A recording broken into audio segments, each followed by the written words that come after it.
कभी कभी जिंदगी ऐसी लगती है जैसे हर दिशा से मुश्किलें ही मुश्किलें आ रही हों। आप कोशिश करते हैं, मेहनत करते हैं, उम्मीद रखते हैं, लेकिन बदले में मिलता है सिर्फ संघर्ष।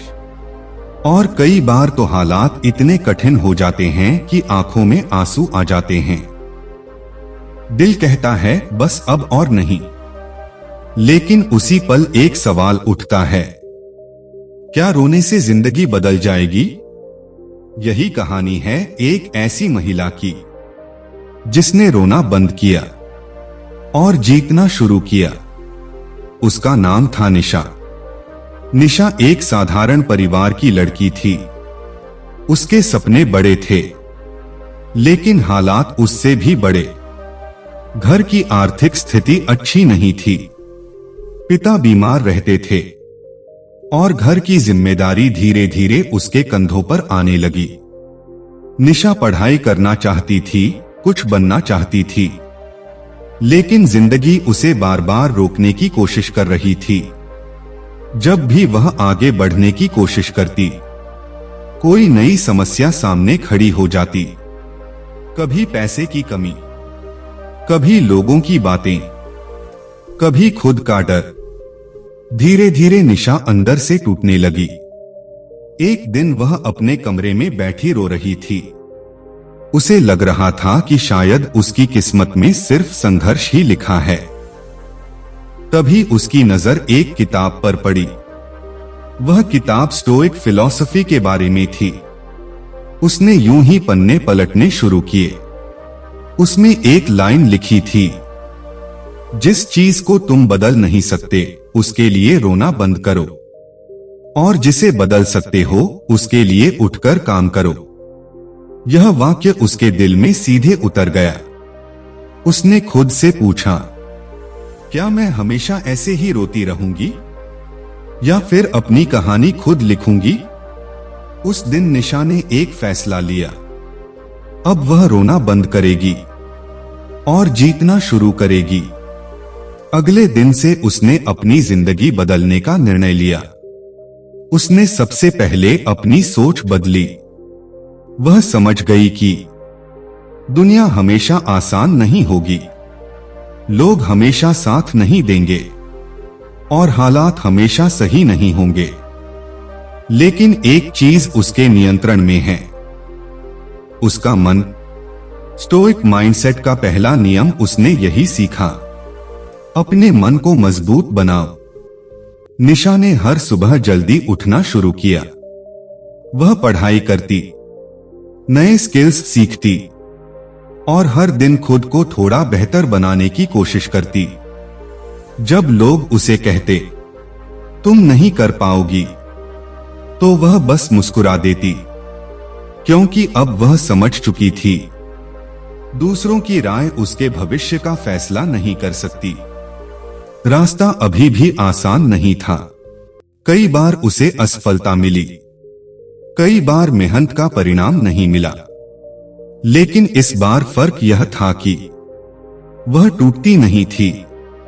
वह खुद से कहती, रोने से समस्या खत्म नहीं होती, लेकिन कोशिश करने से रास्ता जरूर मिल जाता है। धीरे धीरे उसकी मेहनत रंग लाने लगी। निशा को एक अच्छी नौकरी मिल गई, घर की स्थिति सुधरने लगी। लेकिन सबसे बड़ी जीत यह नहीं थी। सबसे बड़ी जीत यह थी कि अब निशा अंदर से मजबूत बन चुकी थी। अब वह मुश्किलों से डरती नहीं थी। वह उन्हें एक चुनौती की तरह देखती थी। एक दिन उसकी छोटी बहन ने उससे पूछा, दीदी आप इतनी मजबूत कैसे बन गई? निशा मुस्कुराई और बोली, मैं मजबूत पैदा नहीं हुई थी, मैं भी रोती थी, डरती थी, हार मानना चाहती थी, लेकिन एक दिन मैंने समझ लिया, अगर मैं हर मुश्किल पर रोती रहूंगी तो जिंदगी कभी आगे नहीं बढ़ेगी। इसलिए मैंने रोना बंद किया और जीतना शुरू कर दिया।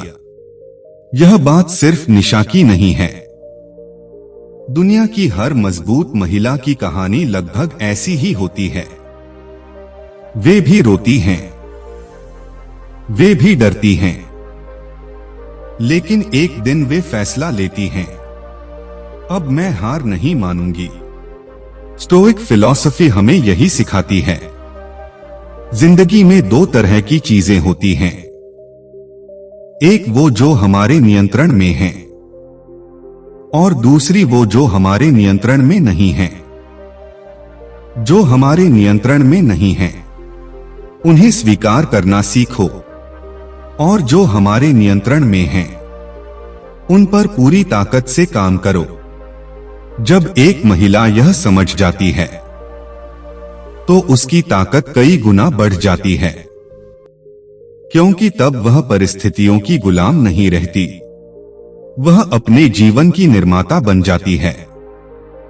याद रखिए, आंसू कमजोरी नहीं होते, लेकिन अगर आप हमेशा रोते रहेंगे तो जीत कभी नहीं पाएंगे।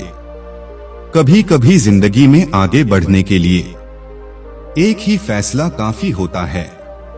Stop crying, start winning. अगर आप भी एक मजबूत महिला बनना चाहती हैं, तो आज से खुद से एक वादा कीजिए। आप हालात से नहीं डरेंगी, आप लोगों की बातों से नहीं टूटेंगी। आप गिरेंगी, लेकिन फिर उठेंगी, क्योंकि असली ताकत यही है।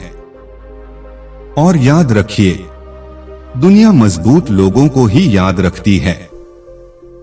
अगर आपको यह कहानी प्रेरणादायक लगी हो तो वीडियो को लाइक जरूर करें और ऐसी ही पावरफुल वुमेन स्टोरीज और स्टोइक मोटिवेशन सुनने के लिए हमारे चैनल को सब्सक्राइब जरूर करें।